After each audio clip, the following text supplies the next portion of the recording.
One of the first, so far as I know, the first actual description of what we would now call a complete feedback loop goes back to Felix Linke, a German mechanical engineering professor, who not only referred to an entire feedback loop as an object of concern, but illustrated it. Recall I said he was a mechanical engineering professor, and although the subject of the publication, the so-called mechanical relay, had to do with machines, that illustration over there of an organism, or more to the point, of various human organs, comes from that publication.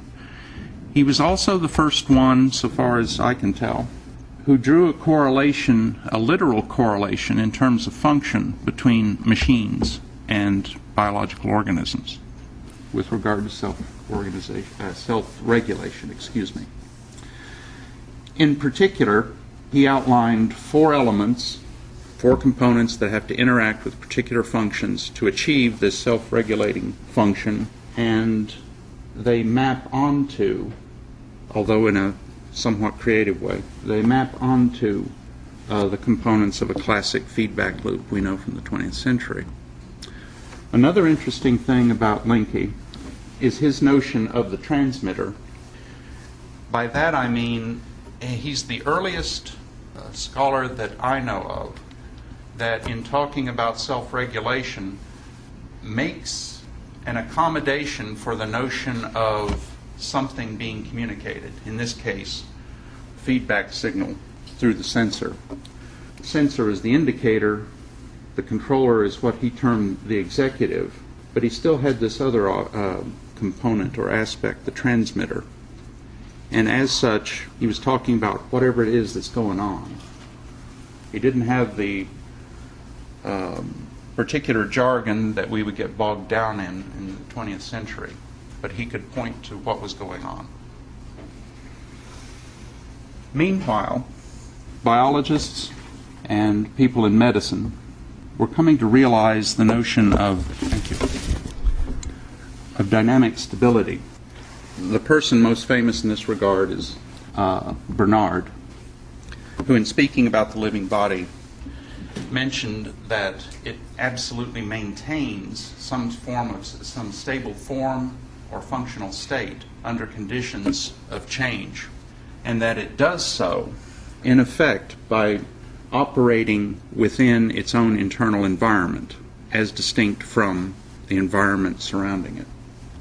In the early 20th century, this theme, which had continued, by the way, throughout the 19th century, would finally get a specific name, homeostasis, and be the object of concern of Walter Cannon. His work fed directly into the coalescence of cybernetics, was specifically cited, and in at least one case is specifically worked on by one of those founding members, if by founding member you mean someone participating in the Macy conferences. And that person would be Rosenblueth.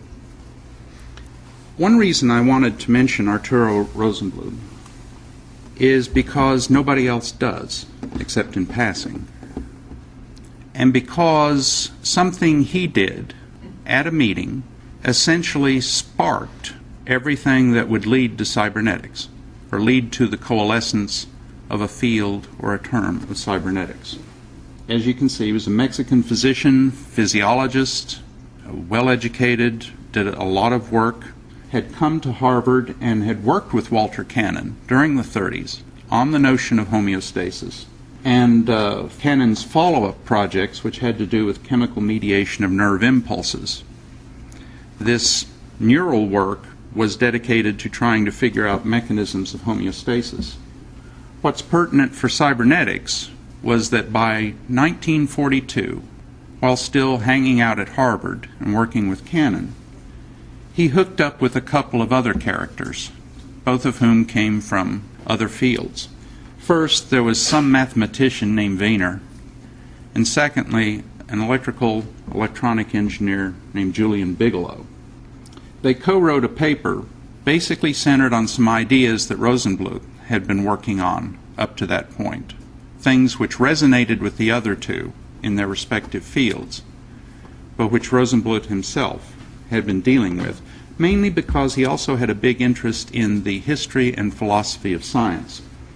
This joint paper he would present in 1942 in May at a Macy Foundation meeting that had been assembled by invitation only on the subject of physiological mechanisms underlying the phenomena of conditioned reflexes and hypnosis as related to the problem of cerebral inhibition. Basically, conditioned reflexes and hypnosis. There were two people in experimental psychology, one of whom, the only one I remember to see, that would be Milton Erickson, who was the one who's going to talk about the hypnosis aspect. Sorry, I don't remember who it was. He was a big name at the time, who was going to talk about conditioned reflexes. They gave their presentations. It went okay. Rosenblueth had been offered a slot as one of the auxiliary speakers, and he presented this paper. And he quite frankly blew certain members of the crowd away. I'll get back to that in a minute. This would eventually be published in 1943 and would be the spark that led to the Macy conferences, which are usually taken to be the historical origin of the field of cybernetics.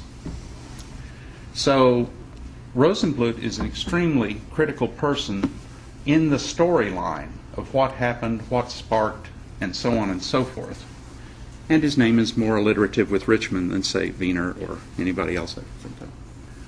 What was it he talked about that got the crowd's interest? He talked about cause, purpose, teleology.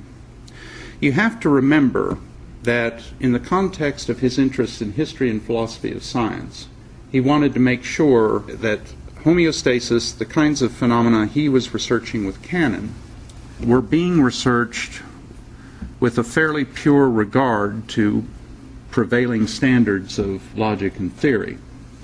The problem was the prevailing standards in science at the time were still hung up on Aristotle's causes. More particularly, the idea that Aristotle's final cause had essentially been thrown away, denied, given trash status by Bacon and the others who had established the scientific method.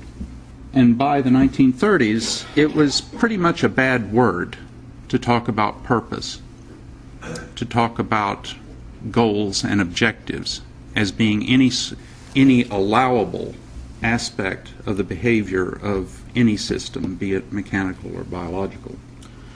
Rosenblueth basically stepped through. It's a very nicely written little essay. I recommend it to you.